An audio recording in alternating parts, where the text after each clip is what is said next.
الحمد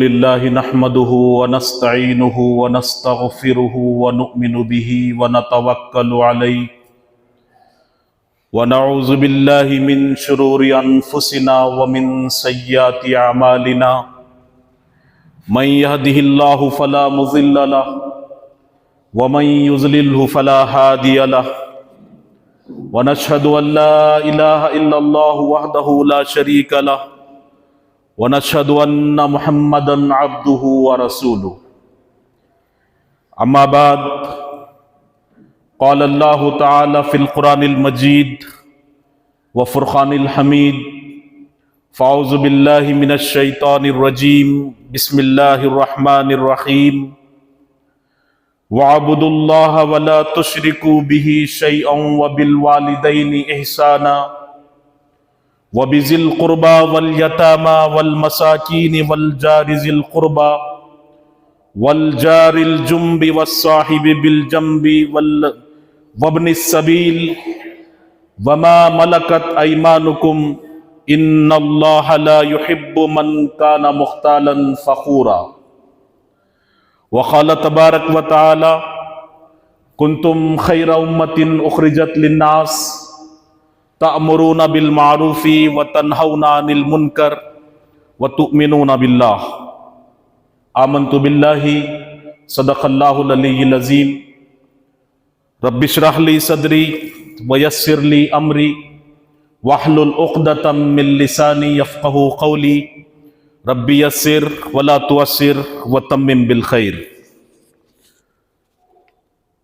تمام تعریفیں، حمد و ثنا، کبریائی اور بڑائی اللہ رب العالمین کے لیے ہے، جو اس پوری کائنات کا ایکا و تنہا خالق اور مالک ہے، حاکم اور پروردگار ہے۔ لاکھوں اور کروڑوں درود اور سلام ہوں نبی آخر رحمت للعالمین محسن انسانیت خاتم النبیین حضرت محمد مصطفیٰ صلی اللہ علیہ وسلم کی ذات گرامی پر۔ قابل احترام بزرگوں، عزیز نوجوان دوستوں، ماں اور بہنوں، میں سب سے پہلے اللہ رب العزت کا بے انتہا شکر بجا لاتا ہوں، اس کا احسان بجا لاتا ہوں کہ اللہ تعالیٰ نے ہم سب کو دین اسلام جیسی عظیم نعمت اور دولت سے مالا مال فرمایا ہے۔ معزز سامعین خطبہ جمعہ، آج میں آپ حضرات کے سامنے ایک اہم عنوان پڑوسیوں یا ہمسائے کے حقوق کے بارے میں چند باتیں آپ کے گوشے گزار کرنے کی کوشش کروں گا۔ اللہ تبارک و تعالیٰ نے جو دین مجھے اور آپ کو عطا فرمایا ہے، یہ وہ دین ہے جو زندگی کے تمام شعبوں میں ہماری رہنمائی کرتا ہے۔ دین اسلام کو یہ امتیاز حاصل ہے کہ وہ انسانی زندگی کے تمام شعبوں میں رہنمائی کرنے والا ہے، اور زندگی کا کوئی شعبہ بھی ایسا نہیں ہے کہ جس کے اندر دین اسلام کی رہنمائی موجود نہ ہو۔ ہماری زندگی کے تمام معاملات، چاہے وہ ہماری عبادات ہوں، ہمارے معاملات ہوں یا ہمارے تعلقات ہوں، ہمارا لین دین ہو، ہماری معیشت ہو، ہماری معاشرت ہو، ہماری سیاست ہو، غرض زندگی کا کوئی شعبہ ایسا نہیں ہے کہ جس میں دین اسلام کی رہنمائی موجود نہ ہو۔ اور دین اسلام ایک مکمل ضابط حیات ہے۔ دین اسلام ایک نظام رحمت ہے۔ اللہ تبارک و تعالیٰ خود سراپا رحمت ہے، اور اس نے اپنے حبیب کو، اپنے نبی کو